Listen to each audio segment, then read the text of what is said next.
5 cycling mistakes you're making and how to fix them. Welcome back to the Roadman podcast. Today, myself and Sarah are going to walk you through some of the common mistakes that cyclists are making. And don't worry if you are making these blunders, because I've made them myself, Sarah's made them, and maybe continues to make them, and a lot of pro riders are making these mistakes too. With all that being said, let's dive in. Yeah, I feel like you just called me out in minute number 1 of this. Like, this isn't about shaming anybody. And what I would say is, even if you feel that you're an experienced cyclist and you know it all, maybe still listen up, because there are some points in this. I mean, there's people on our group ride week in, week out, and I do see them making a lot of these mistakes. And as I said, you said, I probably do as well. Mistake number 1 is not fueling properly. It's that old chestnut again. Yeah, it feels like there's 2 different worlds here. In the one world, there's conversations like I had with David Dawn, who has the app Hexus and is responsible for nutrition for half of the world tour. They're so massively obsessed with carbohydrates. You know, Alex Weil spoke about in Unbound a couple of weeks ago, 175 grams of carbs per hour. David Dunn consistently hit home that point to me about carbohydrates. Yet I was riding home 2 weeks ago, totally empty, and I had to beg a punnet of strawberries from someone on the side of the road because they didn't take card and they only took cash, and I didn't have any cash. And I was like, I promise I'll come back. So you need to reconcile those 2 worlds, like what we know we should be doing and the value of carbohydrates with the practicalities of going, oh, I'm only going out for a couple of hours, I already have lunch, and one eye kind of to thinking this is a smart thing to do to lose weight, which it's not. Yeah, no, I agree. And I think it's hard as well, because we do know that the average cyclist is underfueled. It's very common. But we also know that the average cyclist is always kind of trying to lose weight. So they're constantly trying to balance this fueling for the ride, but also being in a calorie deficit at some stages, and trying to get that right and balance it feels impossible sometimes. And it's so counterintuitive to eat more to lose weight, but you need to be eating more. You need to be eating, I would say, minimum 60 grams of carbohydrates. And that's if you're heading out the door for endurance ride, 60 grams of carbohydrates per hour, to the upper end of 120. If you want to push those bounds of 140 for intense sessions or races, go do it. But that's the way to optimize for weight loss. And why is that? Alex Dowse spoke on the podcast, and it was really simplistic because it wasn't the deep science that David Dawn, I'll give you, or Yuri Carlson or other amazing nutritionists. Alex Dowse said to me, like, if you get into the house and your first inclination is to rush to the fridge, you've fueled poorly. And that's been a great rule of thumb for me, because it's so true. If your inclination is to rush to the fridge, you're going to overeat for the rest of the day. Yeah, you're kind of panicking. I know myself that when I come home from, let's say, Saturday spin, if I can not start panicking about how hungry I am, and I'll know I'll have done it right if I have enough energy to bring the dogs out for a walk straight after the ride, that I'm fine, I'm not hungry, I don't have hunger pangs. And that's kind of a good indication to me that I'm, kind of gotten it right. So the 2 shifts I think people need to make with nutrition, it's 1, fueling on the ride. And we have a nutrition calculator, which we'll drop a link for below. It's totally free. People can go and plan their nutrition. The other one is nutrition pre-ride, because for so many years I fell into the trap of thinking, okay, I went on the club run, I rode 4 hours and 110k. I deserve to eat a lot of food tonight, so I'd have a big feed of carbohydrates or like a pasta or a pizza that evening. It's shifting the mindset to thinking backwards. So if you're riding hard on Saturday or long on Saturday morning, you need to be thinking 2 meals back from that. So that's your breakfast on Saturday morning and your evening meal on Friday. That needs to be the big eating. Yeah, and that kind of goes the opposite way as well. So if you're taking a rest day on Sunday, come home from your ride on Saturday, refuel, get your glycogen levels back up, but then you don't need to eat massively on Saturday night for a rest day or recovery day on Sunday. I think that distills pretty well, in a very simplistic form, how the best riders in the world are eating at the moment. Yeah. The other thing I want you to touch on is something you've always drilled into me, and that's fueling early and then constantly eating. So if you're on the bike and you're getting a massive lull in energy, or you feel hungry, or you feel thirsty, which is another one that we haven't touched on yet, hydration, it's almost too late, isn't it? Yeah, well, that's the old Sean Kelly saying, if you're hungry, it's too late to eat. If you're thirsty, it's too late to drink. It's starting early. It's the recommendations we gave around 60 to 120 grams of carbohydrates per hour. It doesn't discriminate based on when you've started. Just because you're 20 minutes into your ride doesn't mean you go, I'm 20 minutes in my ride, I don't need to eat. A lot of us don't start eating until the second hour, and then you're playing catch up. So you need to be hitting that carbohydrate early, and you need to be hydrating. I would say minimum 500 to 750 mils of carbohydrate or electrolyte per hour for the course of the ride. I just want to go into a little bit of the science with regards to fueling and your glycogen store. So we really only have about 2.5 hours of storage of glycogen in our system at a moderate intensity. Okay, so once you hit that and you haven't refueled, you're empty. Now, a lot of people will say, oh, well, that's great because then, I can start burning fat as a fuel. But unless your body is really accustomed and you've trained your body to burn fat really efficiently as a fuel, it can all go seriously bad, can't it? And people have been trying for eons. They've been throwing books at this, how to become more, better, how to trigger your body into burning fat. But it's very, very difficult. So for people who are, not used to that type of fueling, glycogen, sugar, that's really your go-to, isn't it? Underfueling doesn't make you lose weight. Underfueling down regulates your metabolism. So your metabolism just burns slower. So you're suffering for no reason. The key to burning fat and to losing weight is to eat more, to upregulate your metabolism so it goes like a furnace all day. And we're going to get on to strength training a little bit later on, but that's one of the real keys, where you see some people that struggle forever with their weight because their base metabolic rate is like 2200 calories. So anytime they eat 2300 calories, now they're in a surplus. Where once you start putting on a little bit of muscle burns more calories than fat. You see some of the gym bros, they can walk around and need 5,500 calories a day just for maintenance. That's the dream. Now, in between those two is where we should try and live. No one wants to be having to walk sideways through doors. Well, some people love that look, but it doesn't really work well for cycling. What I would say as well before you wrap up on nutrition is that you do really need to practice your nutrition, right? It's not like I go and take a totally new carb drink or new gels on a training ride or a race or something. It is something that you have to almost prepare your body for. And they all work different. Do you remember the ones with Bix, B-I-X we got? Bixie? It just gave me the shits. Like it ran straight through me as soon as I had it. And some of the other ones are brilliant. Like I've been able to tolerate carbs fuel really well.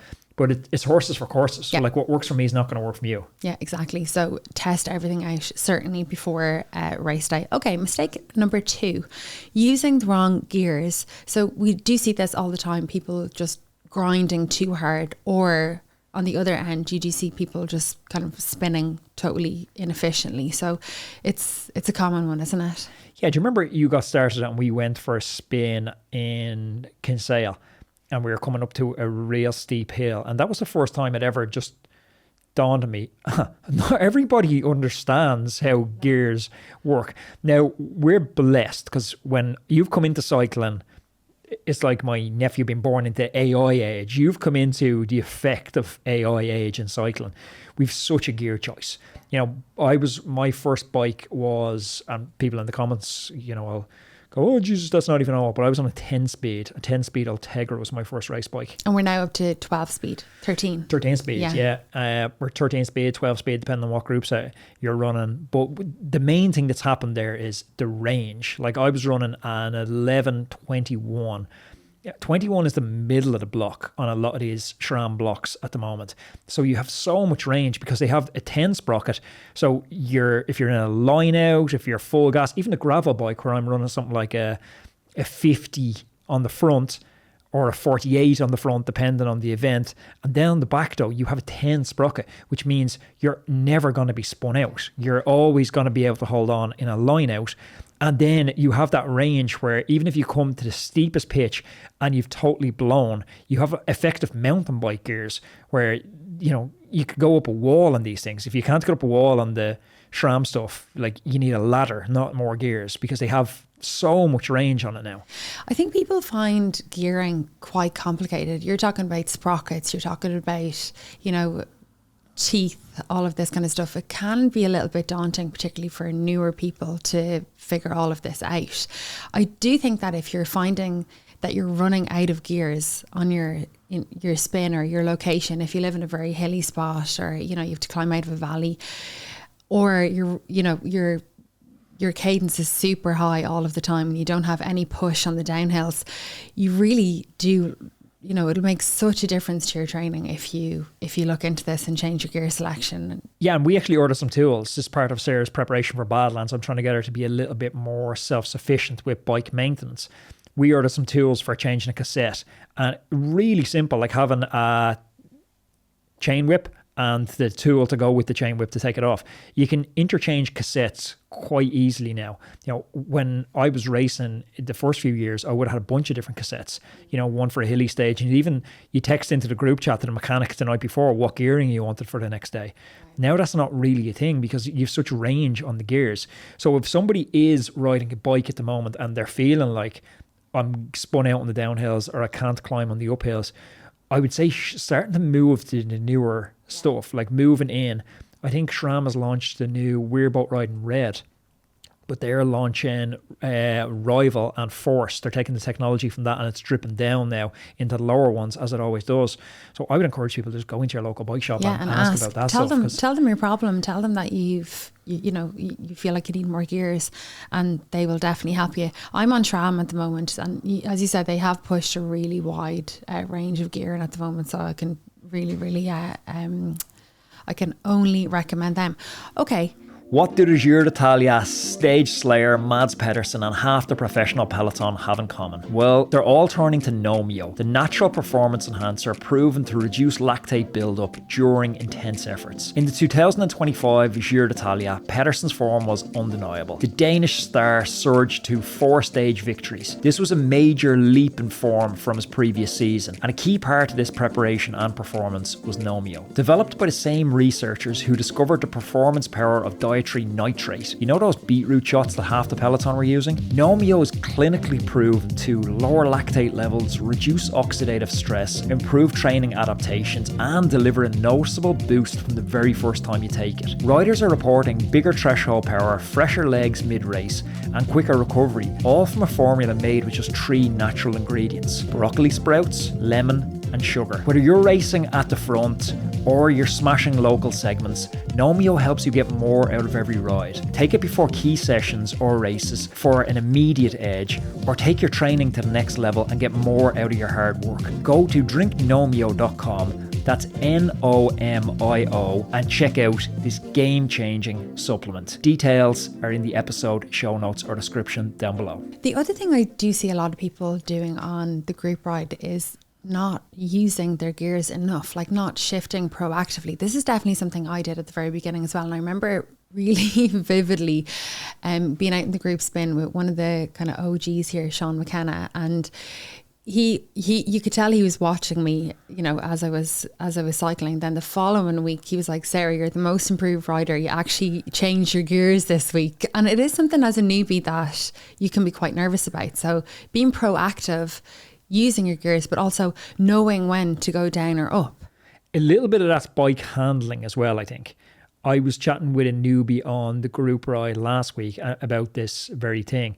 And one of the reasons they weren't shifting as frequently, you want to, as you say, proactively shift. So if you're coming into a corner and you anticipate you're going to need to scrub speed coming out of the corner, you want to be shifting into a slightly easier gear. So you're shifting left paddle, slightly easier gear.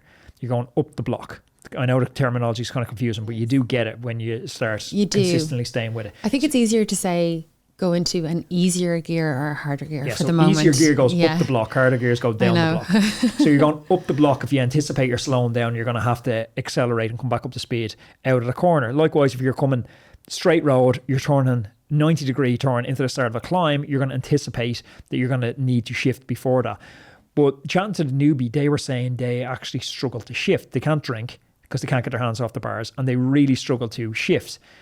But I was saying sprint shifters are the key there. The programmable buttons. Like I have mine programmed to change up my bike computer, but you can program to change gears as well. So it's like literally a squeeze of the hoods changes. So I think technology is enabling people, even that don't have skills or skills that haven't developed yet. Yeah, because if you're nervous on the bike, as you said, bike handling's not great, and you're even trying to get from the big ring to the little ring, sometimes that can be like quite a push depending on how well you're maintaining your bike. That used to be a race breaker. You come over the top of a climb in little ring and you get over the top and it plateau to the point where you know you need to go into the big ring.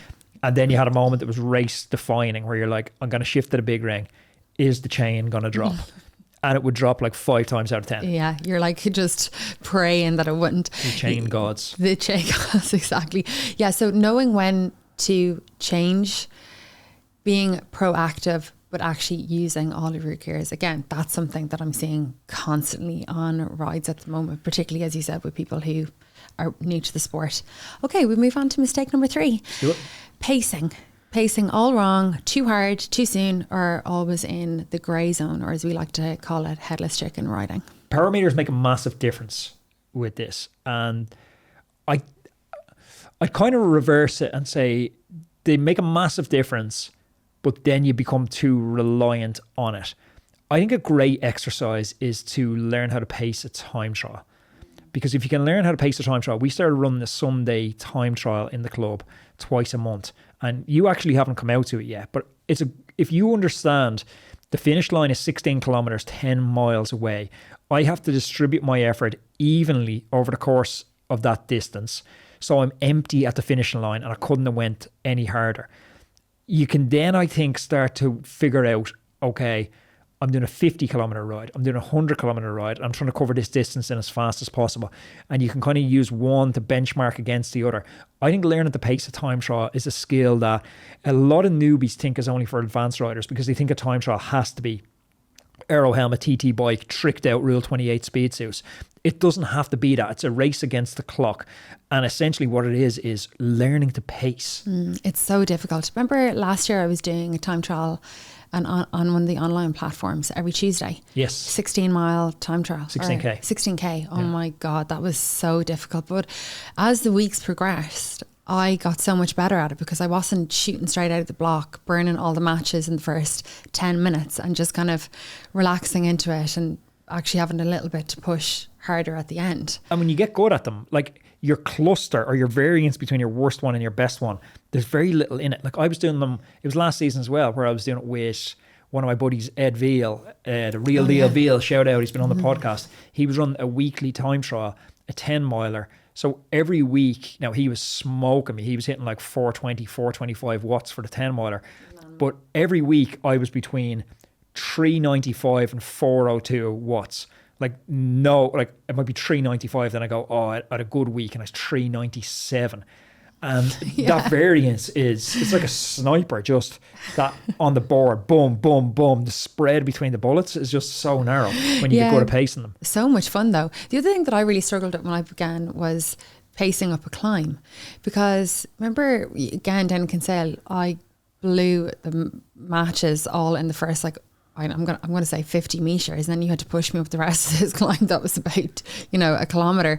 But that's another thing as well, is just like saying to yourself, right, I'm going to hold this back here. There's a long way to the top, and I'm just going to hold a few cards close to my chest and hang on, and then finish strong. But even thinking about your 2 interval efforts you had today, you 2 by 15 minute threshold, and I haven't looked at the power file yet, but just chatting to you after, you were saying that you done roughly 270, 260, 270 watts for the first one, but you're like, I didn't go anywhere near hard enough.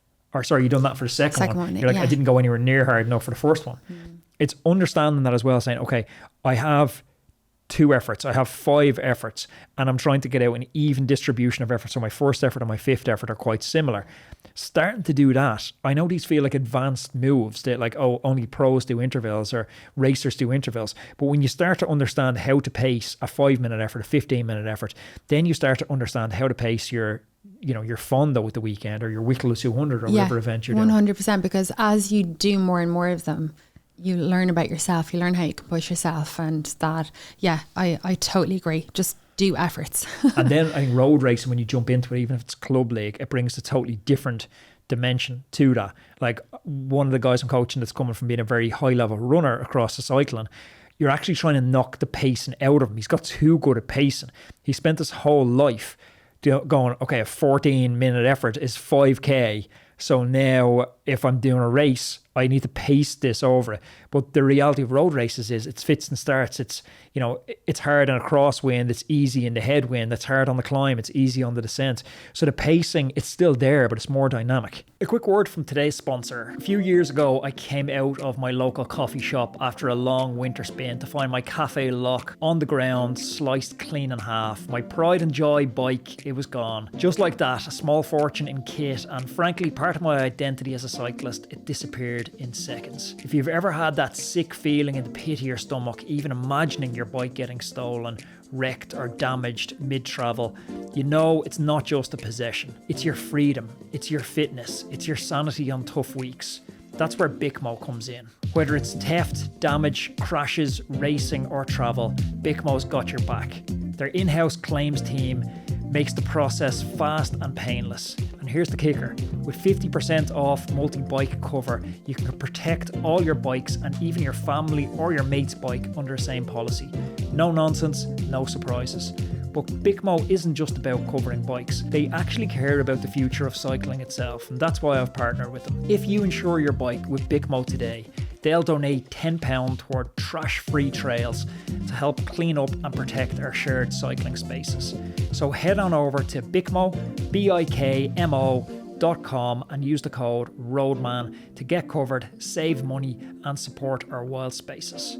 All that information is in the description below. Okay, the next mistake is neglecting recovery. So not enough rest and replenishment. And I think every, I'm going to say enthusiastic cyclist does this because, you know, you just want to go, you want to train, you think this is going to make me stronger. It's going to help me adapt. It's going to get me through my event stronger, quicker, faster, easier. But we do need to focus on recovery, don't we? Yeah, for multiple reasons. So you can take recovery as, we could break it down and say we have active recovery and we have passive recovery. And passive recovery isn't what you think. So active recovery isn't what you think. So active recovery, one of the biggest changes I had was this year in a conversation I had with Professor Stephen Seiler, and where he talked to me about recovery days. And he described it as an oxymoron, two things that aren't compatible, like freshly frozen or new. That's new your and favorite oxymoron. I love that one. New and improved is a good one as well. So they're new or it's improved. But recovery ride, they don't go together. You're either riding or you're recovering. You're either looking for a stimulus or you're trying to absorb a prior stimulus. So they don't go together. So knocking recovery rides off my agenda was a really big move. So active recovery changed for me because I would have previously said active recovery was your easy ride on Monday and your easy ride on Friday. Active recovery now is gone. That's turned into passive recovery. So my active recovery now is something like a massage would be an active recovery. And even that, you know, the science is quite mixed on if you do get a benefit from massage, the same with stuff like the space boots that we have a set of. Some people anecdotally get great benefits from them. I think the biggest benefit in massage or space boots is habit stacking. I think you're more likely to make good decisions when you're living a life that's congruent to your overall goal. So you're less likely to order the pizza or order the beer if you're sitting in a set of recovery boots. You're less likely to get a takeaway on the way back from the masseuse. I think that's very powerful in itself. So if we say that's active recovery, and then the passive recovery part, the biggest is sleep. Like when I had Olaf Boo on the podcast's coach for Blumefeld and Gustav Eden, he talked about how the guys will even forego a massage in the evening just to get to bed earlier because loads of amazing things happen when we sleep. Matt Walker has that brilliant book, Why We Sleep, and in it he tracks like hormonal changes, adaptations to training, even cognition benefits and delay of early onset Alzheimer's by just sleeping enough. So sleep is really a superpower when it comes to recovery. Yeah, you really do need to start to get to understand your body when you're training like this and listen to the signs. You know, I am super fatigued. A coach is going to help you because they are going to be looking at your files, your HRV, you know, how you performed during your previous couple of sessions. But you can do self-check-ins as well, which with regards to, am I sore or am I just fatigued? Am I super cranky? Am I just not myself? Or is my motivation even very low? So those kind of self-check-ins, is that kind of how you would know, okay, yeah, I need to have a little bit more focus on recovery here? Like, I think I would start out with having a plan that's somewhat rigid. Typical setup for most people, and we've put out videos on this which are well worth going back and having a look at, where you're taking Monday off the bike, Tuesday, Wednesday, Thursday you're riding, with Tuesday and Thursday being your 2 hard sessions for the week, so your 2 interval sessions for the week. Wednesday you could either be riding or you could be in a gym session. Saturday, Sunday is your longer, opening up the week to longer endurance rides. So then the question becomes, like, at what point should you deviate from the schedule? And I think you touched on some stuff that's really important there to deviate. It's like checking in with yourself. So many of us want to check in with wearables. We want to look at our Whoop or our heart rate variability score. But all these are proxies for how we feel. So understanding yourself first. And Joe Friel, his book must be 25 years old at this stage, Cyclist Training Bible. But if you can get a copy of it and photocopy the pages in it with the morning check-in, I think they're still so important. And I talked to his dad, Joe's son, Dirk Friel, who found the Training Peaks recently. And even with the body of data they have on Training Peaks, he still said his number one tip to amateurs for the most underutilized part of Training Peaks was that morning check-in with themselves. How motivated do you feel to train today? What's your muscle soreness today? What's your sleep level like today? What's your fatigue like? What's your mood like? Just checking in and actually cataloguing these. And then based off the data on your Training Peaks and your wearable data, that trifecta, making a decision whether you should deviate from your training plan. Just to go back to the active recovery days, do you think absolutely no way that we shouldn't be doing active recovery days whatsoever? It should be feet up, get your kit washed, get your bike cleaned, and all of your bits and bobs squared away for the next week of training. Yeah, especially if you're time crunched. Yeah. Like, you're just adding in more training, more everything for what? Like, training, you're meant to be getting an adaptation. If you want to go out and just get a coffee, go get a coffee. But like I said, it's either training or it's recovery. Yeah. Okay, the last mistake, and this is one that we see all of the time, skipping strength training. So you're basically cyclists that are only focusing on getting miles on the bike. Yeah, great podcast. I have one we put out on the YouTube channel of, I trained using Keegan Swenson's strength training system, and that was a chat with Keegan Swenson, Alex Wild, Sophia Gomez's strength training coach, Art O'Connor. It's a brilliant chat. He talks about types of strength training you need to be doing, mainly compound lifts, full body movements. For pros, it's not possible to do that all year round because they have busy travel schedules. But for amateur athletes, like Joe Friel says, 2 strength training sessions per week is non-negotiable for everyone all year round. And the data on it's actually really interesting because it's more beneficial the older you get. Because we get, after the age of 50, we get sarcopenia, that kind of age-related muscle decay. So when you contrast a young rider versus an older rider gets much more strength gains and performance gains on the bike from strength training because it's their limiter, whereas younger riders, strength training typically isn't their limiter. Yeah, and there's a lot of science around strength training for cyclists and endurance athletes. There's loads of studies that have shown that adding strength training will improve endurance performance. So one study found that after a 12-week strength training program done alongside your regular cycling, riders could produce 7% higher power in a 5-minute all-out effort after a 3-hour-long ride. And that was just comparing to a group that did no strength work whatsoever. So, it basically means that strength training helped them feel less fatigue over a long duration. Yeah, and there's a couple of other benefits to it as well. So strength training is going to make you more injury resistant. So if we look at long-term data on what defines long-term success outcomes for athletes, consistency determines long-term success outcomes. So if consistency determines long-term outcomes and strength training is less likely to make you injured, you should be strength training for sure. Bone density is another huge problem for athletes as they get older, especially cyclists, because we don't bear weight. Strength training, it's brilliant again for that. Also, we touched on in point number 1 was around base metabolic rate. When you start adding extra muscle to your body, it brings down your metabolism from a 2100 to a 2800 or 3200 daily intake, which is just good news for being a functional, normal human where you can have a beer at the weekend. Yeah, but it's also great for this kind of feeling of comfort on the bike and helping, get your core stronger, your legs stronger, your spine, all those muscles that kind of keep you upright in the correct position on the bike. And then you're going to be more comfortable on the bike. You're going to be able to train for longer, possibly harder on the bike as well. So strength training is non-negotiable for me. I think everybody has made some of those mistakes. So if you're currently making those mistakes, do not feel bad. I'm going to link up some of the other stuff we talked about in today's video, that conversation with Art O'Connor about strength training, some of the other ones like with Joe Friel and Dan Lorang around building that proper structure to your training plan. This was just top line, what mistakes we see athletes making time and time again.